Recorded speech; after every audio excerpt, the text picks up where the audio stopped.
प्रधानमंत्री नरेंद्र मोदी प्रति 93% लोकंकर रही समर्थन। मोदी ओडिशा गस्त नहीं बीजेपी राज्य सभापति मनमोहन सामल रखिंट एभली प्रतिक्रिया। बीजेपी फोकस रे सबुबले पश्चिम ओडिशा रही आईएम उद्घाटन सहित विभिन्न प्रकल्पर शिलान्यास करेंगे मोदी। ओडिशा रे राम राज्य प्रक्रिया आरंभ हो सारी गरीबों को चाउल दि जाऊँगी। गरीबंकर कष्ट केवल मोदी ही बुझुंट।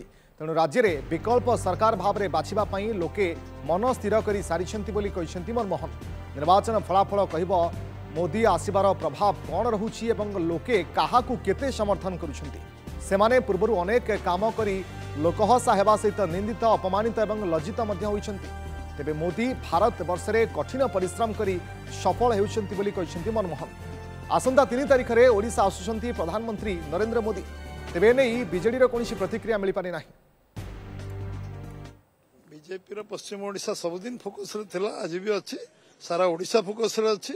संबलपुर आरंभ होचे ये जो उद्घाटन उत्सव जो बाकी थिला बहुत लंबा समय धरे आईएएम एवं बहुत बड़ प्रकल्प तार शुभ उद्घाटन हम कि शिलान्यास हम एवं से जगार बहु माने जो उद्घाटन अन्य पर्व से सारिया प्रथमे करंतु तांको रास्ता रे चलंतु।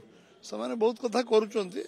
से सुना छुईले माटी हो आमे माटी छुईले सुना हो से जा छुईले कि हबनी से आम से बहुत कथा विगत दिन मानकर करचंती। से को चर्चा करिया उचित नुहे।